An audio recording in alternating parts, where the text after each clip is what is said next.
अगर तुम्हें कहीं अखंड वृंदावन वास मिला है या वृंदावन आने को मिला है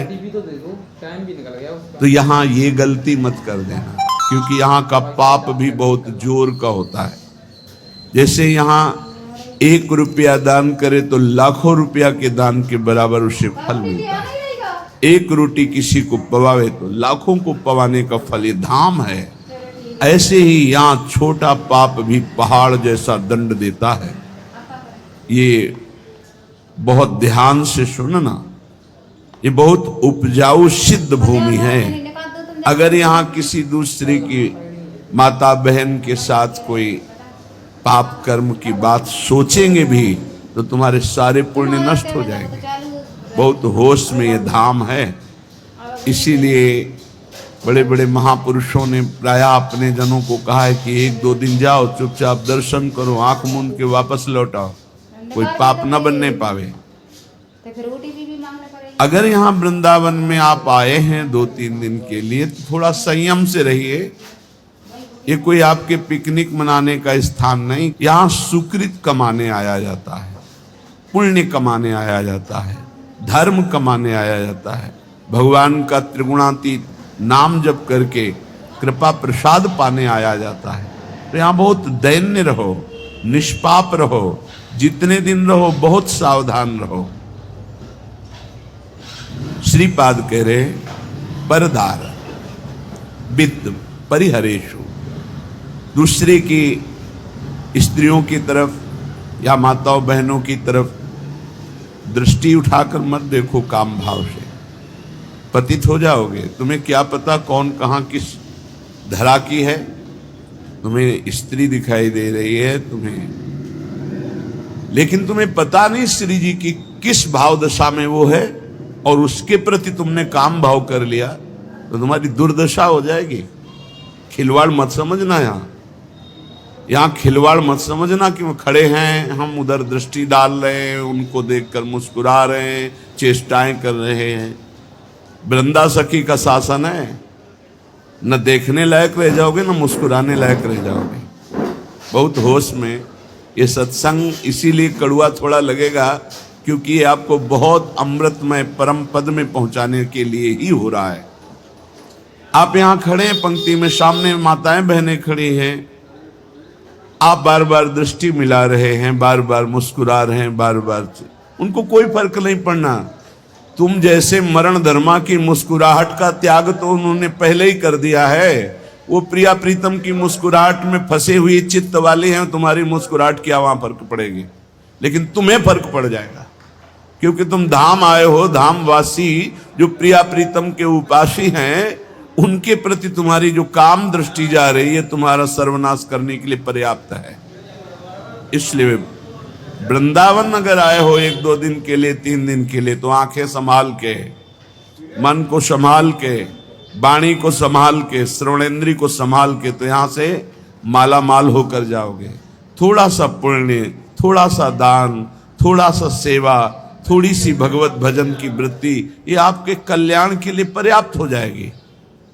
पर यहां होश में, ये कोई शहर नहीं है, ये वृंदावन धाम है, प्रिया प्रीतम का निज महल। जैसे किसी मंदिर में जाकर गलत काम करने की तुम्हारी हिम्मत नहीं होगी, तो मंदिर में तो भाव से भगवान की स्थापना होती, यहां तो भगवान अवतार लेकर सब लीलाएं की है, कर रहे हैं और लीलाएं होती रहेंगी।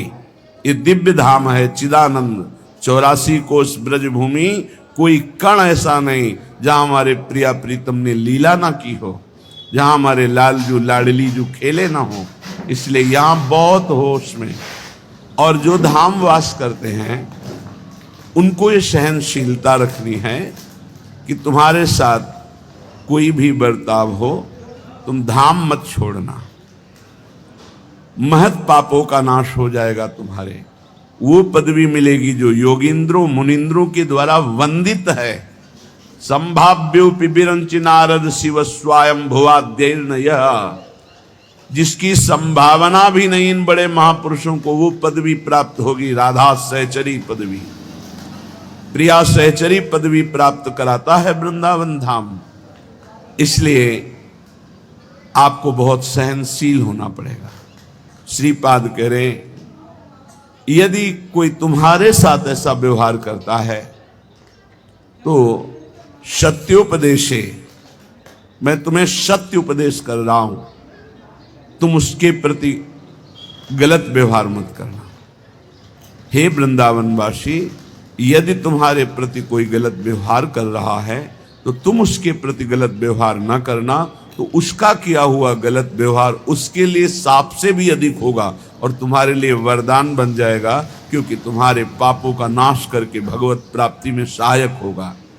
इसलिए महाप्रहारिषु, थप्पड़ दो थप्पड़ नहीं, कोई दो चार लाठी भी मार दे, प्रहार भी कर दे, तो मुझे चुपचाप सह लेना। ये बड़े महापुरुषों ने सहा है। पंडित रामकृष्ण बाबा की सीधी खोपड़ी में लाठी मारी, खून खून ऐसे रक्त रंजित हो गए, कुछ नहीं बोले। इतने सिद्ध महापुरुष जो बचपन में गोविंद देव के साथ गोली खेलते थे, कंचा गोली बचपन में ठाकुर गोविंद देव जी के साथ खेलते, ऐसे सिद्ध महापुरुष को यही ऐसा प्रहार किया। एक बड़े महापुरुष बता रहे थे कि प्रातःकालीन यमुना जी की पावन अवगाहन आचमन करके समीप बैठे हुए थे। इतने में 4 लोग आए, बोले पैसा दे बाबा। कहा मेरे पास तो है नहीं, क्योंकि ऐसा अकिंचन स्वरूप, मार डंडो मार डंडो, जय राधा वल्लभ लाल, जय राधा वल्लभ लाल, जय राधा वल्लभ। हमने कहा फिर प्रभु उनका कुछ सर्वनाश हो जाएगा। नहीं, दियाजू के पार्षद हैं, आए देखते थे देहाभिमान कितना है, बस उसी का। नहीं, उनका मंगल नहीं हो सकता। ये सत्योपदेशे महाप्रहारिषु च, ये मैं तुम्हें सत्य उपदेश कर रहा हूं। कोई किसी भी तरह का मंगल तुम्हारा करे, तुम वृंदावन वासी हो तो चुप रहना। यहाँ के शासनकर्ता देख रहे हैं, तो तुम्हारा मंगल हो जाएगा चुप रहने से, और जो कर रहा है अवश्य में भोक्तव्यम कृतम कर्म शुभाशुभम, उसको भोगना पड़ेगा। नहीं वृंदावन वासिषु दोषम पश्यन्ति चिदघनेषु धीराः। यदि ऐसा तुम कर गए कि वृंदावन वास करने वाले के दोषों को देखा ही नहीं, देखते हुए भी नहीं देखा, वो हमारे साथ वर्ताव कर रहा है, फिर भी हम सह गए, तो बोले चिदघनेषु धीराः, वो धैर्यवान उपासक चिदानंद स्वरूप को प्राप्त हो जाएगा। ये दुर्लभ बात है। हमारे प्रभु देख रहे हैं हमारे साथ जो विधान होगा अब मेरे प्रभु के द्वारा किया होगा, और जो प्रभु के द्वारा किया हुआ विधान होता है बड़ा मंगल में होता है, चाहे जितना कड़ुआ हो वो अंतर में बहुत सुख देता है। तेरा किया मीठा लगे, ये बात उपासक के जीवन में आ जाए तो बस जीत गया संसार। तेरा किया मीठा लगे, हरे नाम पदारथ नानक। जिसके हृदय में बात बैठ गई कि तेरा किया मीठा लगे, या जोई जोई प्यारो करे, सच्ची मानना जीत गया संसार को। भाई यही पूरे जीवन सीखना है। साधना इसी बात की पूरे जीवन है कि ये हमारे हृदय से आ जाए, मेरी हस्ती मिट जाए, मेरा आपा नष्ट हो जाए, मेरा महत्व नष्ट हो जाए, और ये बात जोई जोई प्यारो करे सोई मोई भावे, तेरा किया मीठा लागे, जीव जीव राखत हो त्यो त्यो रहियत हो हरि। भाई इतना ही केवल पाना है, इतना आ गया तो आप परम सिद्ध समता प्राप्त महापुरुष हो जाएंगे। श्रीपाद कह रहे हैं वृंदा कानम कानने सुभगता न स्तोति यत्वाम सदा, किम तद्देहमपास्य गेह ममताम यन्न त्वयि न्यस्यते, किम तत्पौरसमौरसम च तनयम। बहुत बड़ी निष्ठा। विक्रियन स्थीयते येन त्वय्यथ तत्त्ववित् स खलु को यस्ते तृणम नाश्रयते। भाई मैं बहुत आंतरिक बात कह रहा हूं, यदि समझ पाए श्रीपाद प्रबोधानंद।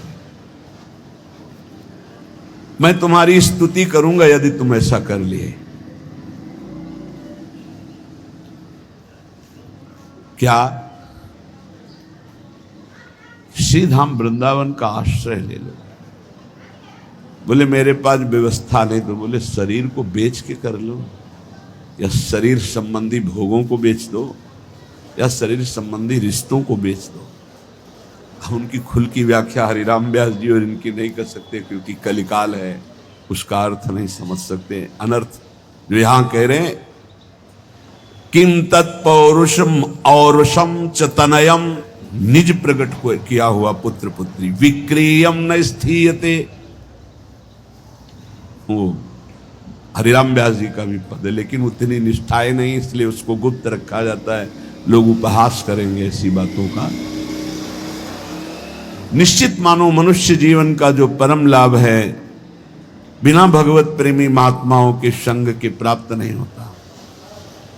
अब भगवत प्रेमी महात्माओं का संग बड़ा दुर्लभ है। जैसे हीरे की बोरियां नहीं होती,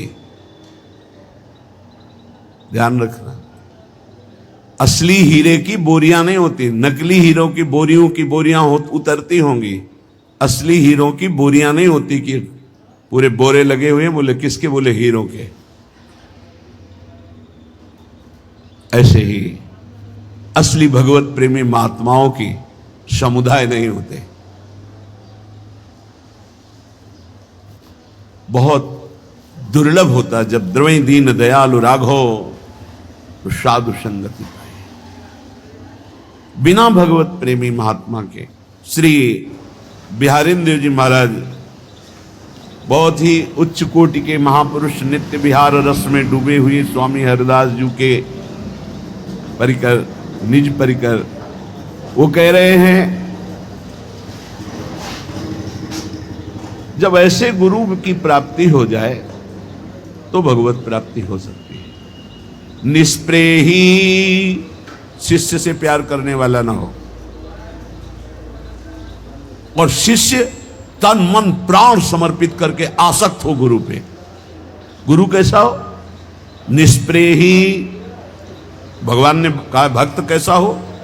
निरपेक्षम मुनिम शांतम निर्वैरम समदर्शनम तो अनुब्रजाम्य हम नित्यम पुयत्य गुरेण भी। ऐसे भक्त के पीछे मैं घूमता हूं कि चरण रज पड़ जाए। पहला है निरपेक्ष, किसी की अपेक्षा न रखने वाला। गुरु कैसा होना चाहिए? निष्प्रेही, बिल्कुल किसी से कोई भी अपनापन। शिष्य से उदासीन, निरपेक्ष, और शिष्य उतना ही गुरु से आसक्त। गुरु निरपेक्ष और शिष्य आसक्त। कलयुग का प्रभाव, गुरु आसक्त तो शिष्य निरपेक्ष, उल्टा दिखाई दे रहा है। ए भैया भजन करने काहे को ऐसा? वो समझते हैं इनकी गरज है, उनके दुलार को नहीं समझते। उपकारी गुरु वो निरपेक्ष इसीलिए है कि आरत और अधिकारी जब पावे गूढ़ो तत्व न साधु दुरावे। जब तुम गुरु आसक्त होगे तभी तुम वस्तु प्राप्त कर लेते। कल एक प्रश्न हुआ था कि जैसे मैं हृदय से आपको गुरु मानती, तो क्या हृदय से आप हमें शिष्य मानते हैं? कदापि नहीं, किसी को भी।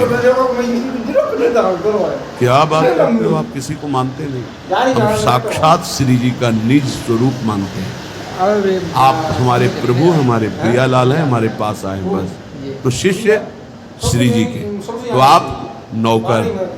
आपकी बात श्री जी तक, श्री जी की बात आप तक। गुरु श्री जी, हम उनके दास हैं, उनके सेवक हैं। उनकी बात आपको बता दी, आपकी बात गुरु वही है। बोले हम तो